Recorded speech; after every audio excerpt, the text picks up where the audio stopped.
अनुच्छेद 1 के अर्थ यही है कि कल दिन चाहकर भी कोई भी राज्य भारत से अलग नहीं हो सकता। ठीक है, कल हमारा झारखंड बोलेगा कि मैं भारत से अलग रहना चाहता हूँ तो ये नहीं कर सकते। लेकिन अमेरिका में अगर कोई राज्य अगर बोल ले कि मैं अमेरिका से अलग होना चाहता हूँ तो वो हो सकता है। ठीक है, क्योंकि वहाँ के सभी राज्य ने मिलकर संघ बनाया, लेकिन हमारे यहाँ संघ ने मिलकर राज्यों को बनाया। समझ में आया? एकदम आसान है दोस्तों। ठीक है, समझ में आ गया होगा आपको। ठीक है, तो इसका मतलब क्या है कि भारत में कल दिन कोई भी राज्य अलग नहीं हो सकता। ठीक है, सिंपल। हेलो दोस्तों, नमस्कार। एक बार फिर से स्वागत है आपका ईडू फाइबर में। आज आपके बीच बहुत ही इंपॉर्टेंट चैप्टर का बहुत ही इंपॉर्टेंट क्वेश्चंस लेके आए हैं दोस्तों, क्लास 10 का। ये सारे क्वेश्चंस आपके एग्जाम के पॉइंट ऑफ व्यू से बहुत ही ज़्यादा इंपॉर्टेंट होने वाला है दोस्तों। आप देख सकते हो ये जो चैप्टर है ये आपका सिविक्स यानी पॉलिटिकल साइंस, ठीक है, उसका जो पहला चैप्टर है सत्ता की साझेदारी। दोस्तों इस चैप्टर से रिलेटेड जितने भी इंपॉर्टेंट क्वेश्चन है मैं लेके आया हूं और बहुत ही ज़्यादा इंपॉर्टेंट होने वाला है आज का क्लास दोस्तों। सभी लोग जुड़ जाएं और सभी लोग देखें दोस्तों कि किस प्रकार से मैं सारे क्वेश्चंस को एकदम सरल और सटीक तरीके से आपको बताने वाला हूं दोस्तों, जो आपके एग्जाम में आप क्वेश्चन को देखकर ही तुरंत सही उत्तर लगा पाओ एकदम आसानी से दोस्तों, एकदम सरल तरीके से। देखिए मैं आपको बताने वाला हूँ। देखिए सबसे पहले हम लोग देखेंगे क्वेश्चन को। ठीक है, पहले क्या करना है कि आपको क्वेश्चन को पढ़ना है, फिर आपको ऑप्शन को देखना है। ऑप्शन को देखने के बाद आपने जितने भी बार किताब पढ़ा होगा तो आपको पता चल जाएगा कि इसका राइट आंसर क्या है। चलिए दोस्तों हम लोग शुरुआत करेंगे। सबसे पहला क्वेश्चन दोस्तों देखिए क्या लिखा है, भारत में कहाँ महिलाओं के लिए आरक्षण की व्यवस्था है? बताइए भारत में किस क्षेत्र में महिलाओं के लिए आरक्षण की व्यवस्था है? लोकसभा में, विधानसभा में, पंचायती राज व्यवस्था और मंत्रिमंडल में। बताइए कहाँ पे है? आप लोगों ने पाठ को पढ़ा होगा तो आप लोगों को पता होगा कि भारत में महिलाओं को कहाँ पे आरक्षण है? पंचायती राज व्यवस्था में। आपके गांव में, आपके पंचायत में मुखिया का चुनाव हुआ होगा, आप लोगों ने ये चीज सुना या जाना जरूरी होगा कि मुखिया के चुनाव में बहुत सारे पंचायतों में जो प्रत्याशी खड़े होंगे वो महिलाएं होंगे। आप लोगों ने सुना होगा, सुना है ना दोस्तों? तो बिल्कुल, तो पंचायती राज व्यवस्था में किसको आरक्षण दिया गया? महिलाओं को दिया गया। ठीक है दोस्तों, राइट आंसर क्या हो जाएगा? Option number C. Question second क्या कर रहा है? सांप्रदायिक राजनीति के अर्थ संबंधी निम्न कथनों पर गौर करें। और सांप्रदायिक राजनीति किस पर आधारित होती है आपको बताना है। सांप्रदायिक का मतलब क्या है? धार्मिक। ठीक है, यानी क्या है? एक धर्म दूसरे धर्म से श्रेष्ठ है, विभिन्न धर्मों के लोग समान नागरिक के रूप में खुशी खुशी साथ रहते हैं, ऐसा होता है क्या? बिल्कुल नहीं। एक धर्म के अनुयायी एक समुदाय बनाते हैं, एक धार्मिक समूह का प्रभुत्व बाकी सभी धर्मों पर कायम रहने पर शासन की शक्ति का प्रयोग नहीं किया जाता है। तो इसका राइट आंसर क्या होगा दोस्तों? Option number A. क्या कर रहा है? एक जो धर्म है वो दूसरे धर्म से क्या है? श्रेष्ठ है, यही माना जाता है, तब ना क्या होता है? सांप्रदायिक राजनीति होती है। ठीक है, एक जो कोई भी ग्रुप है वो बोलेगा कि मेरा धर्म श्रेष्ठ है, तो वो अगर धर्म को लेकर राजनीति करेगा तो वो राजनीति क्या कहलाएगा आपका? सांप्रदायिक राजनीति। क्या कहलाएगा? सांप्रदायिक राजनीति कहलाएगा। ठीक है, क्वेश्चन नंबर 3 क्या कह रहा है? निम्नलिखित व्यक्तियों में कौन लोकतंत्र में रंगभेद के विरोधी नहीं थे? आपको पता होगा कि रंगभेद विरोधी जो रंगभेद नीति चली थी कहाँ पे? गोरों और कारे के बीच। कहाँ पे? अब्राहम लिंकन कहाँ के थे? ठीक है, दक्षिण अफ्रीका। ठीक है, तो वहां पे जो रंगभेद नीति चली थी तो वहां किसने किसने सपोर्ट किया था और किसने किसने नहीं किया था? क्वेश्चन क्या पूछ रहा है कि इसमें कौन विरोधी नहीं थे, यानी कि जिसने सपोर्ट किया वो विरोधी नहीं थे, जिसने सपोर्ट नहीं किया वो विरोधी थे। महात्मा गांधी जी तो विरोधी थे ना? महात्मा गांधी जी विरोधी थे। किंग मार्टिन लूथर ये भी विरोधी थे, और ओलंपिक धावक टॉमी स्मिथ एवं जॉन कार्लेस ये भी विरोधी थे। जब इन लोगों को वहां पे ट्रॉफी दिया गया तो इन लोगों ने भी विरोध किया था ना? किया था। कौन नहीं किया था? जेड गुडी। ठीक है, आपका राइट आंसर क्या होगा? ऑप्शन नंबर डी, जेड गुडी। ठीक है दोस्तों, इसका right answer option number D. चलिए आगे बढ़ेंगे दोस्तों। क्वेश्चन नंबर 4 नंबर क्वेश्चन को आप ध्यान से देखो, पढ़ो क्या लिखा है। भारतीय संविधान के बारे में इनमें से कौन सा कथन सही है? ठीक है, भारतीय संविधान आप लोग पढ़े हो ना, संविधान। ठीक है, तो संविधान के बारे में कुछ कथन दिया गया है, आपको बताना है कि कौन सा सही है। क्या है? यह धर्म के आधार पर भेदभाव की मनाही करता है। ठीक है, यह एक धर्म को राजकीय धर्म बनाता है। बिल्कुल गलत। सभी लोगों को कोई भी धर्म मानने की आजादी देता है। ठीक है, किसी धार्मिक समुदाय में सभी नागरिकों को बराबरी का अधिकार देता है। नहीं, तो इसका राइट आंसर क्या होगा? यह धर्म के आधार पर भेदभाव की मनाही करता है। आप लोगों ने पढ़ा होगा कितना? अनुच्छेद 15 आर्टिकल 15 क्या कहता है कि आप किसी भी व्यक्ति से, ठीक है, किसी भी व्यक्ति से धर्म, जाति, भाषा, लिंग, जन्म स्थान के आधार पर भेदभाव नहीं कर सकते। ठीक है, ये कौन करता है? आर्टिकल 15, कितना? अनुच्छेद 15। ठीक है, ये हमारे मूल अधिकार में है, संविधान में जो मौलिक अधिकार है। ठीक है, वही बताता है कि धार्मिक आधार पे आप किसी के साथ भी भेदभाव नहीं कर सकते हो। ठीक है, तो ये आपका राइट आंसर हो गया, ऑप्शन नंबर ए। ठीक है, क्वेश्चन नंबर 5 क्या करा? भारत में सर्वोच्च न्यायालय के मुख्य न्यायाधीश की नियुक्ति कौन करता है? सर्वोच्च न्यायालय पता है ना कौन होता है? सर्वोच्च न्यायालय, महामहिम सुप्रीम कोर्ट, ठीक है, जिसको हम लोग बोलते हैं सुप्रीम कोर्ट। तो सुप्रीम कोर्ट का जो मुख्य न्यायाधीश होता है उसकी नियुक्ति कौन करेगा? प्रधानमंत्री, राष्ट्रपति, संसद या कोई नहीं? कौन करता है? राष्ट्रपति करता है। कौन करता है? राष्ट्रपति। ठीक है, ऑप्शन बी आपका राइट आंसर हो गया दोस्तों। ठीक है, क्वेश्चन नंबर 6 क्या कर रहा है कि वित्तीय राजधानी के रूप में जानी जाती है। भारत का वित्तीय राजधानी कौन है? आप लोगों से अगर क्वेश्चन पूछा जाए कि भारत की राजधानी कहाँ है, फटाक से बोलते हो नई दिल्ली, बोलते हो ना। तो आप ये जो राजधानी बताने हैं आपको, वित्तीय राजधानी, तो वित्तीय राजधानी भारत का कहाँ है? वो है आपका मुंबई में। कहाँ है? मुंबई में। ऑप्शन नंबर सी आपका राइट आंसर हो गया दोस्तों। ठीक है, चलिए आगे बढ़ेंगे। क्वेश्चन नंबर 7 क्या कर रहा है दोस्तों, जरा देखते हैं, पढ़िए। जब हम लैंगिक विभाजन की बात करते हैं तो हमारा अभिप्राय होता है। लैंगिक विभाजन का मतलब क्या होगा, थोड़ा इस पे बात करते हैं। लैंगिक विभाजन यानी कि जैसे हम लोग बोलते हैं ना, मैं लड़का, जैसे आप लड़की हो, महिला पुरुष में भेदभाव, ठीक है, लड़के लड़कियों में भेदभाव, तो इसी को हम लोग क्या बोलेंगे? लैंगिक भेदभाव। तो अब यहाँ पे क्या बोल रहा है कि यहाँ पे कुछ स्टेटमेंट है, ठीक है, तो उसका मतलब क्या है कि स्त्री और पुरुष के बीच जैविक अंतर। लैंगिक विभाजन का मतलब बताना है आपको। समाज द्वारा स्त्री और पुरुषों की दी गई असमान भूमिकाएं, बालक और बालिकाओं की संख्या का अनुपात, लोकतांत्रिक व्यवस्था में महिलाओं को मतदान का अधिकार ना मिलना। तो क्या है इसका राइट आंसर? आपका जो ऑप्शन नंबर बी है ना, ये है। बताइए, लैंगिक भेदभाव हम लोग कब बोलेंगे?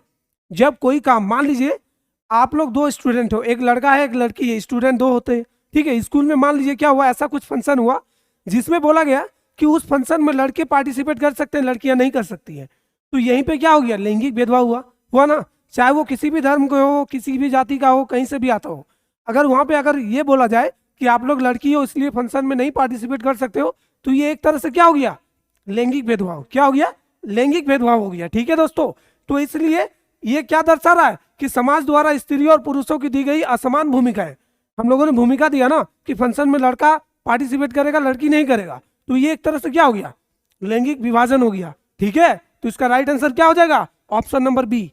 ठीक है दोस्तों, चलिए क्वेश्चन नंबर 8 क्या करा? लोकतंत्र जनता का जनता के द्वारा तथा जनता के लिए शासन। अब बताइए, ये जो स्टेटमेंट है ये किसका है? लोगों का, लोगों के लिए और लोगों के द्वारा शासन। ये जो स्टेटमेंट है ना, किसने दिया बताइए? अरस्तु ने, अब्राहम लिंकन ने, रूसो ने, महात्मा गांधी ने। किसने दिया? अब्राहम लिंकन ने कहा। ठीक है, option number B. Abraham Lincoln नहीं कहा, ठीक है, कि जो लोगों के द्वारा, लोगों के लिए और लोगों का शासन को ही हम लोग क्या बोलेंगे? लोकतंत्र बोलेंगे। ठीक है, तो आपका right answer option number B हो गया। ठीक है दोस्तों, अब आते हैं क्वेश्चन नंबर 9 पे। क्या करा कि संघ सरकार का उदाहरण है। आप लोग संघ का मतलब समझते हो? भारत का जो संविधान है ना, संविधान का अनुच्छेद 1 आर्टिकल 1 ही इस चीज को परिभाषित करता है कि भारत जो है ना वो राज्यों का संघ होगा। कितना? आर्टिकल 1 यही डिफिनेशन देता है कि भारत जो है किसका? राज्यों का संघ होगा। किसका संघ होगा? राज्यों का। अब संघ का मतलब क्या है? तो यहाँ पे आपको 3 देश दिए गए, आपको बताना कि इनमें से कौन सा संघ सरकार वाला देश है। अमेरिका, चीन, ब्रिटेन, इनमें से कोई नहीं। तो कौन है? अमेरिका है। देखिए दोस्तों, अमेरिका और भारत में 2 चीज अंतर है। दोनों ही संघ देश है, संघ शासित देश ही है, लेकिन दोनों में एक अंतर है कि भारत एक अविभाज्य राज्यों का संघ है और अमेरिका भाज्य राज्यों का संघ है। यानी कि देखिए, संघ सरकार में क्या होता है कि एक हम लोग राज्यों को लेकर संघ बनाते हैं और दूसरा क्या है कि हम लोग जितने भी राज्य है ना उसको लेकर संघ बनाएंगे। ये तो पहला है। दूसरा क्या है कि हम लोग संघ बनाते ही हैं राज्यों के लिए। जैसे भारत ने संघ क्यों बनाया? राज्यों के लिए, क्योंकि भारत में बहुत सारे क्या भौगोलिकल क्षेत्र अलग अलग है, भाषाएं अलग अलग है, धर्म अलग अलग है, जाति अलग अलग है। बहुत सारे विविधताओं के कारण ही भारत में क्या हुआ, किस प्रकार का संघ बना गया? अविभाज्य राज्यों का संघ। यानी कि कहने का अर्थ है कि अनुच्छेद 1 के अर्थ यही है कि कल दिन चाहकर भी कोई भी राज्य भारत से अलग नहीं हो सकता। ठीक है, कल हमारा झारखंड बोलेगा कि मैं भारत से अलग रहना चाहता हूं, तो ये नहीं कर सकते। लेकिन अमेरिका में अगर कोई राज्य अगर बोल दे कि मैं अमेरिका से अलग होना चाहता हूं, तो वो हो सकता है। ठीक है, क्योंकि वहां के सभी राज्य ने मिलकर संघ बनाया है, लेकिन हमारे यहाँ संघ ने मिलकर राज्यों को बनाया। समझ में आया? एकदम आसान है दोस्तों। ठीक है, समझ में आ गया होगा आपको। ठीक है, तो इसका मतलब क्या है कि भारत में कल दिन कोई भी राज्य अलग नहीं हो सकता। ठीक है, सिंपल।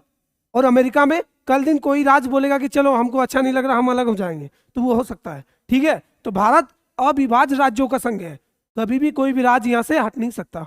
ठीक है दोस्तों, तो ये आपका बहुत ही बेसिक चीज है, आपको जानना बहुत ज्यादा जरूरी है। ठीक है दोस्तों, चलिए आगे बढ़ते हैं।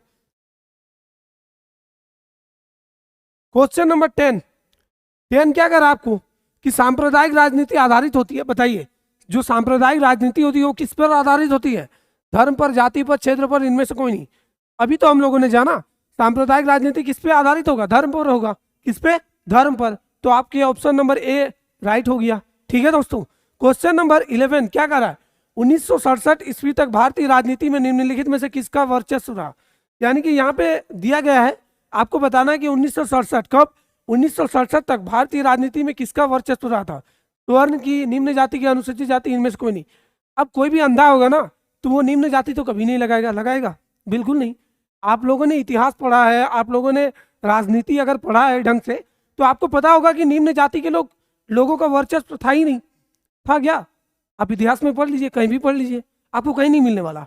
ठीक है, तो यहाँ पे जो आपका राइट आंसर होगा ऑप्शन नंबर ए जो है ना, स्वर्ण जाति। ठीक है, इनका वर्चस्व था 1967 ईस्वी तक। ठीक है, अब आपको अगला क्वेश्चन देखेंगे कि भारत में समाज सुधारण आंदोलन में निम्नलिखित में से किसका योगदान है?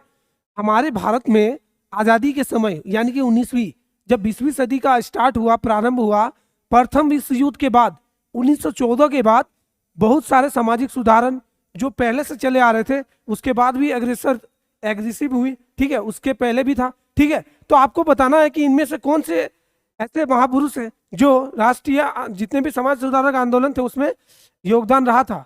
ज्योतिराव फुले। ठीक है, यहाँ पे ज्योतिराव फुले होगा। ठीक है,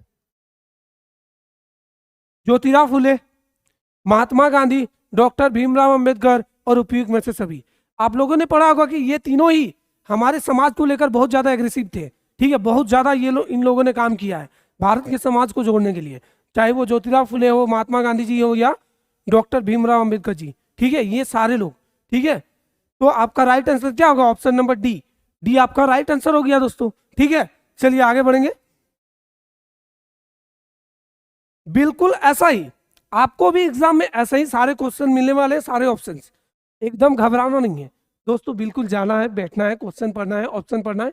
आप जैसे पढ़ोगे आपको आंसर पता हो जाएगा। अगर आप पहले से प्रैक्टिस करके जाओगे तो आपको वहाँ क्या काम है, आपको बस लगा के आ जाना है। ठीक है, रिजल्ट तो होगा ही होगा, 100% होगा। ठीक है दोस्तों, चलिए देखिए, सामाजिक विभाजन की निम्नलिखित में से कौन सी अभिव्यक्तियां हैं? यानी सामाजिक विभाजन किन किन कारणों से हो सकता है? जाति के आधार पर होता है कि नहीं? होता है। धर्म के आधार पर? जी हाँ दोस्तों, धर्म के आधार पर भी होता है। लिंग के आधार पर? जी हाँ, लिंग के आधार पर भी होता है। अभी मैंने बताया ना कि सामाजिक विभाजन लिंग के आधार पर भी हो जाता है। महिलाओं से पुरुषों से होता है ना, ऐसे बहुत सारे समाज में होता है। तो आपका ऑप्शन क्या होने वाला है? ऑप्शन नंबर डी, ये तीनों कारणों से सामाजिक विभाजन होता है। ठीक है, चलिए अब देखेंगे हम लोग क्वेश्चन नंबर 14 क्या कर रहा है कि भारतीय संविधान के किस अनुच्छेद में देश के सभी नागरिकों को स्वतंत्रता का मूल अधिकार प्राप्त है? आपको पता होगा कि जो हमारा संविधान है वो हमें क्या देता है? फंडामेंटल राइट्स, मौलिक अधिकार। क्या देता है? मौलिक अधिकार। ये जो अधिकार है ना, ये नागरिकों को दिया गया है। किसके विरुद्ध में? राज्यों को विरुद्ध में। यानी कि कल दिन राज्य, देश कोई भी ऐसा कानून नहीं बनाएगा जो हमारे मौलिक अधिकार के क्या होगा? हनन करेगा। ऐसा कानून नहीं बना सकता। अगर ऐसा कानून बना देगा तो हमारे देश का जो सुप्रीम पावर है, कौन? सुप्रीम कोर्ट, सर्वोच्च न्यायालय, वो उस कानून को खारिज कर देगा। ठीक है दोस्तों, तो ये जो अनुच्छेद दिया गया है ना आपको, आर्टिकल 15 क्या कहता है? आर्टिकल 15 के बारे में हम लोगों ने पढ़ा था। क्या है ये आर्टिकल 15? क्या है कि किसी भी प्रकार के जाति, धर्म, लिंग, भाषा और जन्म स्थान के आधार पर आप भेदभाव नहीं कर सकते। ये आर्टिकल 15 कहता है। अनुच्छेद 17 क्या कहता है? अस्पृश्यता का उन्मूलन, यानी कि आप अगर किसी भी नागरिकों के साथ अगर आप छुआछूत करते हो तो वो आपके लिए दंडनीय अपराध है। ठीक है, ये आर्टिकल 17 अनुच्छेद 17 बताता है। ठीक है, अनुच्छेद 19 ये हमारे किस में आता है? स्वतंत्रता का अधिकार। आपको पता होगा कि समानता का अधिकार, दोस्तों समानता का अधिकार कितने से कितने आर्टिकल्स में है? समानता का अधिकार अनुच्छेद 14 से 18 तक। ठीक है, और स्वतंत्रता का अधिकार कितने से कितने तक है? 19 से लेके कितने तक? 22। ठीक है, तो ये आपको आर्टिकल्स पता होने चाहिए, डायरेक्टली पूछ सकता है, खास करके समानता का अधिकार और स्वतंत्रता का अधिकार। ठीक है दोस्तों, तो अनुच्छेद 19 हमें 6 प्रकार का स्वतंत्रता देता है। ठीक है दोस्तों, तो अनुच्छेद 19 आपका किस में आएगा? स्वतंत्रता का मूल अधिकार में आएगा। ठीक है, अनुच्छेद 21 भी। ठीक है, तो जो मूल स्वतंत्रता है वो आपको अनुच्छेद 19 देता है। अनुच्छेद 21 प्राण एवं दैहिक स्वतंत्रता, ये भी आता है। तो आपका इसमें राइट आंसर क्या होगा? ऑप्शन नंबर सी, अनुच्छेद 19। ठीक है दोस्तों, आगे बढ़ेंगे। भारतीय संविधान के किस अनुच्छेद में धर्म, वंश, जाति, जन्म स्थान के प्रकार का भेदभाव का निवेश किया गया है? अभी मैंने बताया, कौन सा होगा बताइए? अनुच्छेद 15, अनुच्छेद 19, अनुच्छेद 25, अनुच्छेद 27, कौन सा होगा? अनुच्छेद 15 समानता का अधिकार में आता है, जो हमें धर्म, वंश, जाति, जन्म स्थान, लिंग के आधार पर भेदभाव करने से रोकता है। ठीक है, चलिए आगे बढ़ेंगे। क्वेश्चन नंबर 16 क्या कह रहा है? वर्ण व्यवस्था व्यवस्थित स्वरूप है। अब बताइए वर्ण व्यवस्था का व्यवस्थित स्वरूप क्या है? सिंपल है, ऑप्शन को देखिए आप, ऑप्शन नंबर डी क्या कह रहा है? ब्राह्मण, क्षत्रिय, वैश्य, शूद्र। सही बात है, यही तो चलता था पहले। ठीक है, इसी के आधार पे हम लोग क्या वर्ण व्यवस्था हम लोग का चला था। तो आपका राइट आंसर क्या होगा? Option number D. Question number 17 क्या कर रहा है? कि सामाजिक विभाजनों को संभालने के संदर्भ में इनमें से कौन सा बयान लोकतांत्रिक व्यवस्था पर लागू नहीं होता? कौन सा बयान जो है लोकतांत्रिक व्यवस्था पर लागू नहीं होता? लोकतंत्र में राजनीतिक प्रतिद्वंद्विता के चलते सामाजिक विभाजनों की छाया राजनीतिक पर भी पड़ती है। लोकतंत्र में विभिन्न समुदाय के लिए शांतिपूर्ण ढंग से अपनी शिकायतों को जाहिर करना संभव है। लोकतंत्र सामाजिक विभाजनों को हल करने का सबसे अच्छा तरीका है। ठीक है, लोकतंत्र सामाजिक विभाजनों के आधार पर समाज को विखंडित की ओर ले जाता है, बिल्कुल गलत है। ऑप्शन नंबर डी बिल्कुल गलत है। क्या बोला है क्वेश्चन? कि बयान को लागू नहीं होता है। ठीक है, सामाजिक विभाजन में लागू नहीं होता है। कौन सा? लोकतंत्र में विभिन्न समुदायों के लिए शांतिपूर्ण ढंग से अपनी शिकायतों को जाहिर करना संभव है, बिल्कुल है। ठीक है, आप शांतिपूर्ण ढंग से आप अपने जितने भी शिकायत है आप जाहिर करना कर सकते हो। ठीक है, ठीक है। ऑप्शन सी लोकतंत्र में सामाजिक विभाजनों को हल करने का सबसे अच्छा तरीका है। ठीक है, तो आपका इसमें जो राइट आंसर होगा ऑप्शन नंबर बी। ठीक है दोस्तों, चलिए आगे बढ़ते हैं। क्या है कि 1961 में मुंबई में मराठियों की संख्या थी, ये गलत हो गया। ठीक है, 29,961। ठीक है दोस्तों, ये क्वेश्चन गलत है। ठीक है, ये क्वेश्चन गलत है। चलिए आगे बढ़ते हैं। क्वेश्चन नंबर 19 क्या कह रहा है? निम्नलिखित 3 कथनों पर विचार करें। जहां सामाजिक अंतर एक दूसरे से टकराते हैं, ठीक है, वहां सामाजिक विभाजन होता है। सही बात है। यह संभव है कि एक व्यक्ति की कई पहचान होती है। तो क्या कह रहा है? सिर्फ भारत जैसे बड़े देशों में ही सामाजिक विभाजन होते हैं। इन बयानों में से कौन सा बयान सही है? ठीक है, देखिए सिर्फ भारत में ही नहीं होता, सामाजिक विभाजन बहुत सारे देशों में होते हैं। श्रीलंका ने देखा, बेल्जियम में देखा, आप लोगों ने देखा ना, वहां पे भाषा के आधार पर हुआ। ठीक है, तो सामाजिक विभाजन सिर्फ भारत में नहीं होता। तो आपको क्या हटाना है? स, जो स है ना उसको हटा देना है। ये हट गया, ये हट गया, ये हट गया। आपका राइट आंसर क्या आ गया? और ब। देखिए एलिमिनेशन मेथड इसको हम लोग बोलते हैं।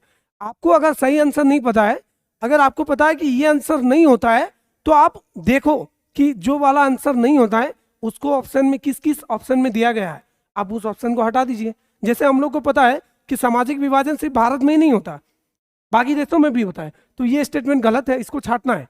इसमें भी है ये स्टेटमेंट, इसमें भी है, इसमें भी है। जो बचा वही मेरा आंसर। ठीक है, और वो आपका आंसर क्या हो गया? क्वेश्चन का जो 19 का क्वेश्चन का आंसर बी हो गया। ठीक है, चलिए 20 नंबर क्वेश्चन क्या कर रहा है? जाति व्यवस्था को निम्नलिखित में से किसने कमजोर किया? जाति व्यवस्था को निम्नलिखित में से किसने कमजोर किया? आर्थिक विकास ने। बिल्कुल सही बात है। शिक्षा में वृद्धि, बिल्कुल सही। शहरीकरण, सभी। देखिए, जाति व्यवस्था को तोड़ने का आर्थिक विकास ने किस प्रकार काम किया? अगर मान लीजिए जाति व्यवस्था, पहले जाति व्यवस्था चल रहा था, आर्थिक विकास, मान लीजिए कोई आपको फैक्ट्री में काम दिया गया, किसी भी फैक्ट्री में आप अगर काम कर रहे हो, ठीक है, तो वहां पे एक जाति के लोग नहीं होते, बहुत से जाति के लोग, बहुत से धर्मों के लोग होते, लेकिन काम आपको करना मिल के, भाई भाई तरीके से।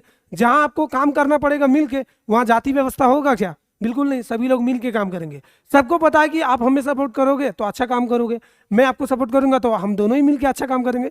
तो इसलिए आर्थिक विकास ने क्या कर दिया? जाति व्यवस्था को खत्म कर दिया। दूसरा, शिक्षा में वृद्धि। लोगों को जब शिक्षा में वृद्धि हुआ, लोग शिक्षित हुए, जाने समझे, प्लस भारत के साथ साथ वो बाकी देशों की जाति व्यवस्था को भी पढ़े, वहाँ के भौगोलिक कंडीशन सब कुछ पढ़े, शिक्षा व्यवस्था को पढ़े, जाने समझे कि किस देशों में किस प्रकार की शिक्षा व्यवस्था है, वहाँ की जाति व्यवस्था है या नहीं है।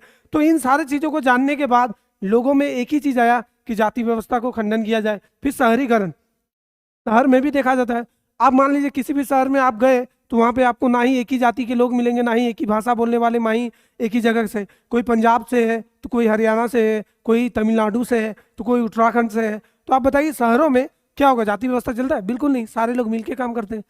तो ये तीनों फैक्टर जो है ना, क्या करता है? जाति व्यवस्था को खत्म कर देता है, कमजोर करता है। ठीक है, तो आपका राइट आंसर क्या होगा? Option number D.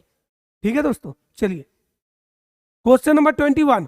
वर्ष 1999 से 2000 के अनुसार गरीबी रेखा से नीचे रहने वाले अनुसूचित जातियों की संख्या बताना है। ठीक है, कितना है? 45%, 35%, 41%, 42%, कितना है इसका जो जाति व्यवस्था है? ठीक है, गरीबी रेखा से नीचे रहने वाले लोग। ठीक है, तो कितना हो जाएगा दोस्तों आपका? ए नंबर, 45.8%। ठीक है, इसका राइट आंसर। ठीक है, चलिए आगे बढ़ते हैं।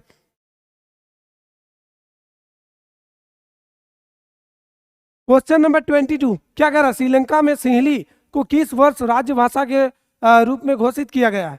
इस वर्ष राजभाषा के रूप में घोषित किया गया था 1945, 1955, 1956, 1958। तो आपका राइट आंसर क्या होगा? सी, 1956 में किया गया था। कब दोस्तों? 1956 में। ठीक है, अब राजनीति में सांप्रदायिक के निम्नलिखित में से कौन से स्वरूप है? आप बताइए, राजनीति में जो सांप्रदायिक चीजें होती है तो इसका स्वरूप कौन कौन सा है? धार्मिक पूर्वाग्रह, परंपरागत धार्मिक अवधारणाएं, एक धर्म की दूसरे धर्म से श्रेष्ठ मानने की मान्यता है। बिल्कुल तीनों ही सही है। ठीक है, राजनीतिक सांप्रदायिकता कब होता है? कोई धार्मिक पूर्वाग्रह हो गया, या परंपरागत धार्मिक अवधारणाएं होगी जो वर्षों से चली आ रही है, या एक धर्म के दूसरे धर्म से श्रेष्ठ मानने से होता है, मेरा धर्म सबसे श्रेष्ठ है। ठीक है, तो ऐसा बिल्कुल भी नहीं है। ठीक है, सबका धर्म समान है, एक समान है। ठीक है, तो आपका राइट आंसर क्या होगा? Option number D. ठीक है दोस्तों, क्वेश्चन नंबर 24। श्रीलंका में निम्नलिखित में से कौन सा धर्म है? बताइए, श्रीलंका में कौन से धर्म मानने वाले लोग हैं? बौद्ध धर्म। कौन से धर्म? बौद्ध धर्म। ठीक है, आपका राइट आंसर क्या होगा? Option number A. चलिए आगे बढ़ेंगे। क्वेश्चन नंबर 25 क्या कर रहा है कि भारत में किसी क्षेत्र में महिलाओं की कुल भागीदारी कितनी है? बताइए, किसी क्षेत्र में महिलाओं की कुल भागीदारी कितनी है? 40%। कितना परसेंट? 40%। ठीक है दोस्तों, 40% है। अब 15वीं लोकसभा में महिलाओं की भागीदारी कितनी थी? बताइए, 15वीं जो लोकसभा हुआ था उसमें महिलाओं की भागीदारी कितनी थी?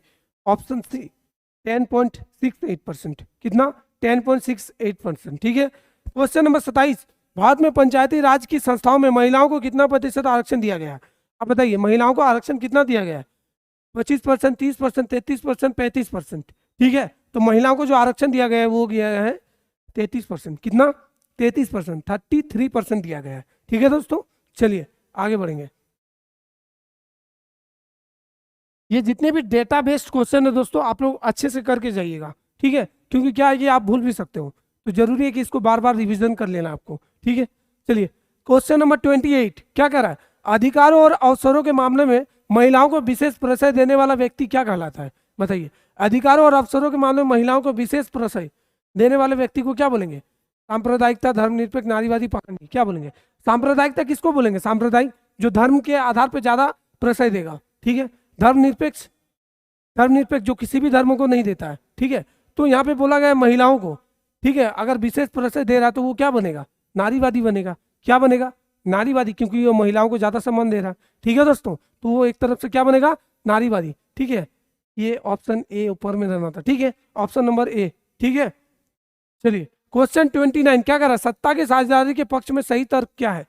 सत्ता की साझेदारी में जो सही पक्ष है ना, इनमें से कौन सा सही है? देश की एकता को कमजोर बनाती है, बिल्कुल गलत। विभिन्न समुदायों के बीच टकराव कम करती है, हाँ ये होगा। पाखंडी या विविधता को अपने में समेट लेती है, निर्णय लेने में विलंब करती है। तो आपका राइट आंसर क्या होगा? Option number B. क्या करता है? सत्ता की साझेदारी क्या करता है? विभिन्न समुदायों के बीच टकराव को कम करती है। जितने भी समुदाय हैं उनके बीच अगर टकराव हो जाता है तो उसको कम करने का काम कौन करता है? सत्ता की साझेदारी। इसीलिए आप जब पढ़ोगे तो आपको बताया जाता है कि भारत में सरकार जो शक्ति पावर है वो बांटा गया है, ठीक है, सत्ता का विकेंद्रीकरण, ठीक है, स्थानीय सत्ता को भी बनाया गया है, ठीक है। भारत में गवर्नमेंट का कितने प्रकार है? जो सरकार है भारत में वो 3 स्तर पर है। पहले क्या है? केंद्रीय सरकार। पहले क्या होता है दोस्तों? केंद्रीय सरकार, ठीक है। फिर राज्य सरकार, क्या होता है? राज्य सरकार। उसके बाद होता है स्थानीय सरकार, ठीक है दोस्तों, स्थानीय सरकार। तो भारत में इस प्रकार से बांटा गया है सरकार पावर, ठीक है। तो ये जो है आपका पहले केंद्र सरकार, ठीक है, पहले क्या है? केंद्र सरकार है, फिर राज्य सरकार, फिर स्थानीय सरकार, ठीक है दोस्तों। चलिए आगे बढ़ेंगे। उसके बाद क्या रहा है? 30 नंबर क्वेश्चन, जो हमारा आखिरी क्वेश्चन है। श्रीलंका में सत्ता में साझेदारी के संदर्भ में सही कथन क्या है? श्रीलंका में जो सत्ता की साझेदारी है तो उसका सही कथन कौन सा है? अल्पसंख्यकों का प्रभुत्व बनाए रखने का प्रयास बिल्कुल नहीं किया गया था। तमिल लोगों को किया गया था? नहीं। दूसरा, संघीय व्यवस्था अपनाकर सभी क्षेत्रों के हितों को ध्यान। बहुसंख्यक सिंहली भाषी के हितों की अपेक्षा सरकार की नीतियों द्वारा सिंहली भाषी बहुसंख्यकों को प्रभुत्व कायम रखने का भरपूर प्रयास, बिल्कुल यही तो किया जा रहा था, ऑप्शन नंबर डी, ठीक है। वहां पे क्या कर रहा था कि सरकार की नीतियां किस पे? ज्यादातर सिंहली भाषी लोगों को फायदा पहुंचाने के लिए ही था, ठीक है। तमिल लोगों को ना ही देखा जा रहा था ना समझाया जा रहा था। तो इसलिए श्रीलंका में क्या हो गया? गृह युद्ध हो गया, क्योंकि वहां पे जो जातिगत विभाजन है वो हो रहा था। तो इसीलिए सत्ता की साझेदारी में दोस्तों हम लोग पढ़ते हैं कि किस प्रकार से हमें जो गवर्नमेंट है उसको मैनेज करना होता है, किस प्रकार से लोगों को मैनेज करना होता है, किस प्रकार से देश को चलाया जाए। तो इन सारे चीज़ों को हम लोगों ने पढ़ा था। और इसमें जो मेन पर्पस है यही बताया गया कि किस प्रकार से हम लोग सरकार को चला सकते हैं, जिसमें से 2 देशों का उदाहरण भी दिया गया, बेल्जियम का और किसका? श्रीलंका का। जहाँ पे श्रीलंका ने क्या हुआ? सत्ता की साझेदारी वहाँ पे अच्छे से नहीं हो पाया, गृह युद्ध हो गया, जबकि बेल्जियम में अच्छे से हुआ। तो ये सारे टॉपिक्स और ये सारे क्वेश्चन आपके एग्जाम को लेकर बहुत ज़्यादा महत्वपूर्ण है दोस्तों। आपको बारीकी से देखना है, समझना है और आपको आगे बढ़ना है। बाकी एग्जाम में सेम इसी टाइप के क्वेश्चन आए हुए रहेंगे, ठीक है। आपको बस क्या करना है कि आपको बार बार रिविजन करना है। अभी एग्जाम का समय भी है तो आपको बार बार रिविजन करते चलना है ताकि आपको हर चीज़ याद हो सके, ठीक है। तो ये था आपका 30 क्वेश्चन, ठीक है, जो सत्ता की साझेदारी फर्स्ट चैप्टर का, ठीक है। सारे क्वेश्चन इंपॉर्टेंट है। आई होप आपको बहुत मजा आया होगा और बहुत अच्छा लगा होगा समझ के, ठीक है। आप जरूर कमेंट करके बताइए कि आपको किस प्रकार कोई अगर दुविधा हो तो आप जरूर कमेंट करके बताइए, ठीक है। बाकी आप हमारे साथ जुड़े रहें। आपको इसी तरह के जितने भी इंपॉर्टेंट क्वेश्चन है, सारे इंपॉर्टेंट चैप्टर्स के इसी प्रकार के हमारे चैनल पे प्रोवाइड किया जाएगा। आप अपने साथ साथ अपने जितने भी दोस्त हैं उन सारे दोस्तों को भी बताएं कि इस चैनल के माध्यम से आपको एकदम सरल तरीके से दोस्तों, एकदम सरल और एकदम सटीक तरीके से आपको सारे उत्तर और सारे टॉपिक प्रोवाइड किए जा रहे हैं। तो आपका फर्ज है कि आप बाकी दोस्तों को भी सारे चीज़ें बताएं कि इतनी आसान में सर करवा रहे हैं। तो इसके बाद यही बोलूँगा कि आपकी रिजल्ट अच्छा हो, बेस्ट ऑफ लक। चलिए मिलते हैं अगले वीडियो में, तब तक के लिए धन्यवाद।